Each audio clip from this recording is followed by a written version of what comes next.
नमस्कार, मैं हूं शुभे और आप देख रहे हैं न्यूज फॉर नेशन।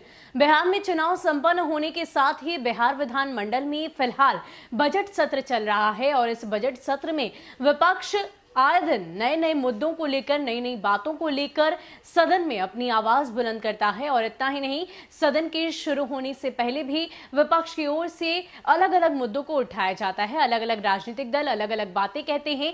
इसी कड़ी में अगर हम पिछले दिनों की बात करें तो जिस तरीके से इन दिनों मुख्यमंत्री नीतीश कुमार को फजीहत झेलनी पड़ रही है अपने ही मंत्री की वजह से। जी हां, हम बात कर रहे हैं सन ऑफ मल्लाह यानी कि मुकेश सहनी की। जिस तरीके से मुकेश सहनी को लेकर पिछले दिनों बिहार विधानमंडल में खूब चर्चाएं हुई और इतना ही नहीं, मुख्यमंत्री नीतीश कुमार भी हतप्रभ रह गए। उन्होंने कहा कि मुझे इस बात की जानकारी नहीं कि कोई मंत्री जिसे उद्घाटन करने जाना था उसकी जगह उसका भाई जाता है, इस बात की खबर मुझे नहीं थी। उन्होंने साफ कहा कि ये बेहद आश्चर्यजनक बात है। अगर ऐसी बात हुई है तो मैं इसको लेकर आगे कार्रवाई करूंगा, जांच करूंगा। वो कार्यक्रम में तो जा सकता है, कोई भी आकर के आपका कार्यक्रम है जा सकता है, शामिल हो सकता है, देख सकता है, लेकिन उसको औपचारिक कोई भूमिका नहीं निभानी।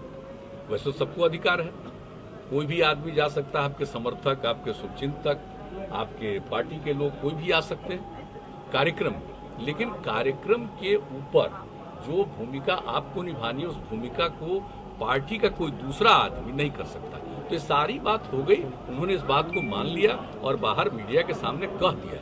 हम लोगों ने पूरी बात समझा दी। हमको तो आश्चर्य हुआ था, इसलिए तो हम कहे, हमको मालूम नहीं था। जब वहाँ विधानसभा में लोग बोल रहे थे और मेरे पास प्रेस का ही एक कॉपी भेज दिया तो हमने देखा, तो हमने कह दिया कि भाई मुझे आश्चर्य हो रहा, मैं जरूर बात करूँ, और हम तत्काल बात कर लिए। और इसके लिए आप जानते ही हैं कि उनके साथ बातचीत हो गई और सब कुछ समझ लिया, उनको भी कोई दिक्कत नहीं और ऐसी कोई गलती नहीं। वो कोई जानबूझ करके उस व्यक्ति ने, मंत्री जी ने नहीं किया था। उनको इस बात का कोई आइडिया नहीं था कि कोई चला गया तो कोई मेरी जगह पर खड़ा हो जाएगा तो क्या होगा, इसका कोई उनको आइडिया नहीं। अब कोई दिक्कत नहीं होगी। अब ऐसी बात है, जो जिन लोगों ने भी सवाल को उठा दिया, हम उनको इस बात के लिए धन्यवाद देते हैं कि कम से कम ये बात आ गई तो इससे पता तो चल गया। लेकिन अब इसके आगे नहीं सोचना चाहिए। कोई आदमी पहली बार उसको मौका मिला है, भाई जब पूरी बात अब जान लिए, हम सबसे प्रार्थना करेंगे कि आपने कह दिया, उनको रियलाइजेशन हो गया, हम लोग भी जान गए, सारी बात को बता दिया, लेकिन अब इस बात को आगे बढ़ाने की आवश्यकता नहीं है। आप मान लीजिए कि कोई भूल हुई है, आगे उन्होंने इसको ऐसा नहीं करने का आश्वासन दिया है, इसलिए उनको क्षमा कर दें। हालांकि पिछले दिनों लगातार इसको लेकर विपक्ष ने कई सारी बातें कही। इतना ही नहीं, अखबारों की कतरन को पेश किया गया, सदन में मुख्यमंत्री नीतीश कुमार से सवाल किए गए, लेकिन इन सब के बीच सन ऑफ मल्लाह ने माफी मांगी और कहा कि आगे से ऐसा नहीं होगा।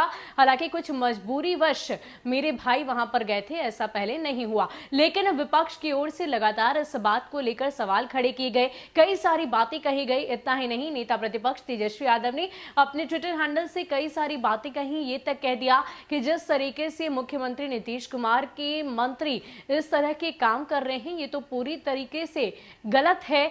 और राजद के तमाम विधायकों की तरफ से ये कहा गया कि मुकेश सहनी ने अगर ऐसा किया है, बिहार सरकार के वो मंत्री हैं, ये बेहद ही शर्मनाक बात है। इतना ही नहीं, पूरे प्रोटोकॉल के साथ जो अधिकारी हैं उनके भाई से उद्घाटन कराते हैं।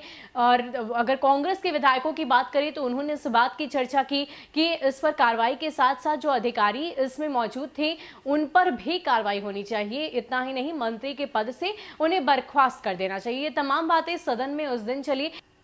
अब ऐसे में सवाल ये उठता है कि जिस तरीके से मुकेश सहनी यानी कि सन ऑफ मल्लाह ने अपनी बातें तो रख दी, उन्होंने कहा कि मैं माफी चाहता हूं, इसके लिए मैं सॉरी बोल रहा हूं, लेकिन मुख्यमंत्री नीतीश कुमार ने ये कहा कि ये बिल्कुल ही गलत है। उन्हें अपने से मुलाकात करने के लिए उन्होंने आमंत्रण भी दिया। इस मुलाकात में ये बात सामने आई कि अब आगे ऐसा नहीं होगा। लेकिन जिस तरीके से विधायकों की तरफ से विपक्ष के लगातार हर छोटे बड़े मुद्दे पर अपनी आवाज बुलंद की जा रही है, मुख्यमंत्री नीतीश कुमार को घेरा जा रहा है, ऐसे में ये लाजमी है कि अब सदन में आज के दिन भी इस मुद्दे को जरूर उठाया जाएगा। और इन तमाम बातों के बीच जिस तरीके से केंद्रीय मंत्री गिरिराज सिंह ने अपने विवादित बयान से बिहार की सियासत को गरमा दिया है, जाहिर सी बात है इसको लेकर भी सदन में खूब चर्चा होगी। अब ऐसे में विधायक और तमाम विपक्ष की तरफ से और किन किन मुद्दों पर सदन में आवाज बुलंद की जाएगी और साथ ही साथ मुख्यमंत्री नीतीश कुमार से क्या कुछ सवाल किए जाएंगे और इन समस्याओं का कैसे समाधान होगा, ये खबर भी हम आप तक जरूर पहुंचाएंगे। फिलहाल के लिए इतना ही। ऐसे ही अपडेट्स के लिए आप हमारे साथ बने रहिए और देखते रहिए न्यूज़ फॉर नेशन। नमस्कार।